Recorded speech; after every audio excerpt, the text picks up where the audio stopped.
Sahabat Sya'ban memiliki kebiasaan unik yang selalu beliau jalani sepanjang hidupnya.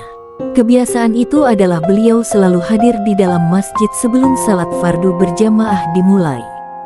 Sya'ban selalu duduk di sudut masjid sambil beriktikaf. Alasan ia memilih sudut ruang masjid bukanlah supaya mudah untuk tidur sambil senderan, tetapi agar tidak mengganggu jamaah lain yang ingin beribadah.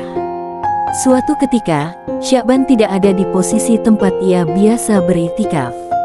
Rasulullah yang hendak memulai salat subuh berjamaah pun mulai bertanya-tanya, di mana Sya'ban berada. Kok tidak biasanya? Tidak ada seorang pun yang melihat Sya'ban yang menyebabkan salat jamaah pun ditunda beberapa saat. Setelah beberapa waktu tidak ada tanda-tanda kehadiran Sya'ban, Rasulullah pun segera melaksanakan jamaah salat subuh. Rasulullah khawatir jika terlalu lama menunggu, salat subuh berjamaah akan terlaksana terlalu siang. Wafatnya Sya'ban.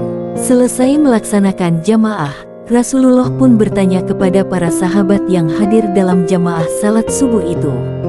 Ada yang tahu di mana rumah Sya'ban? Salah seorang sahabat mengetahui di mana persisnya letak rumah sahabat Sya'ban. Khawatir terjadi sesuatu terhadap Sya'ban, Rasulullah meminta agar diantarkan ke tempat kediaman Sya'ban kala itu. Dengan segera rombongan Rasulullah bersama para sahabat pergi untuk datang ke rumah Sya'ban.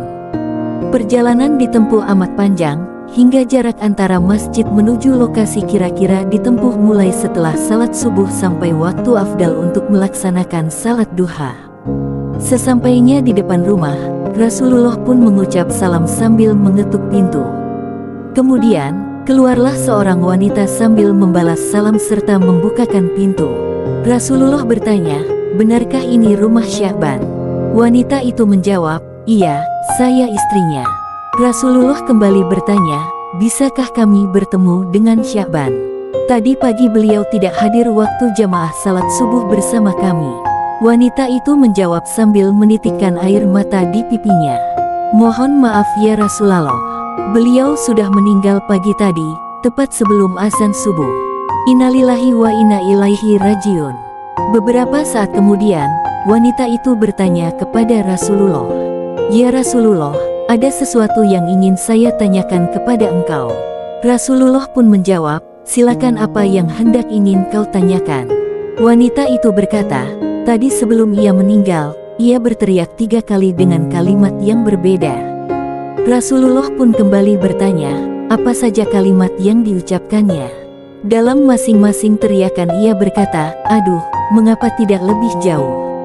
Aduh, mengapa tidak yang baru? Aduh, mengapa tidak semuanya?" 3 penyesalan Sya'ban. Rasulullah kemudian memberikan penjelasan dengan amat rinci. Ketika menjelang sakaratul maut, seluruh amal perbuatan yang telah Sya'ban lakukan ditayangkan ulang oleh Allah SWT. Semua peristiwa yang disaksikan oleh Sya'ban tidak dapat dilihat oleh orang lain. Di samping amal perbuatan, Allah juga memperlihatkan ganjaran yang Sya'ban terima. Teriakan pertama, "Aduh, mengapa tidak lebih jauh?" Dalam penayangan itu, Sya'ban menyaksikan suatu amal yang biasa ia lakukan setiap hari berupa perjalanannya pergi ke masjid untuk melaksanakan salat berjamaah. Dari perjalanan yang amat panjang itu, Sya'ban diperlihatkan ganjaran yang ia peroleh dari setiap langkah kakinya. Saat ia berteriak, timbul penyesalan dalam diri Sya'ban. Andaikan jarak rumahnya dengan masjid lebih jauh lagi, tentu pahala yang ia peroleh semakin banyak dan berlipat-lipat. Teriakan kedua, "Aduh, mengapa tidak yang baru?" Saat musim dingin, angin menghembuskan hawa dingin yang menusuk hingga ke tulang. Sya'ban yang hendak pergi ke masjid pun kembali ke dalam rumah dan mengambil baju untuk outer. Sya'ban sengaja mengenakan baju yang baru di dalam, sedangkan baju yang jelek di luar. Sya'ban sengaja melakukannya karena nanti jika terkena debu atau kotoran di jalan hanya terkena di baju yang luar, sedangkan baju yang dalam masih bersih dan dapat digunakan untuk salat berjamaah setelah menanggalkan baju yang luar. Di tengah perjalanan, Sya'ban menemukan seseorang yang kedinginan. Tanpa ragu, Sya'ban segera menanggalkan bajunya yang luar lalu menyelimuti orang itu sambil memapahnya menuju masjid. Orang itu selamat dari kedinginan dan dapat melaksanakan salat berjamaah. Syakban melihat ganjaran yang ia terima sebagai balasan untuknya yang telah memakaikan baju yang jelek kepada orang itu. Syakban menyesal, seandainya ia memakaikan bajunya yang baru, pastilah ganjaran yang ia terima jauh lebih banyak lagi. Teriakan ketiga, "Aduh, mengapa tidak semua?" Suatu pagi, Syakban hendak sarapan dengan sebuah roti dan segelas susu. Roti itu dikonsumsi dengan dicelupkan terlebih dahulu ke dalam susu hangat sebelum disantap.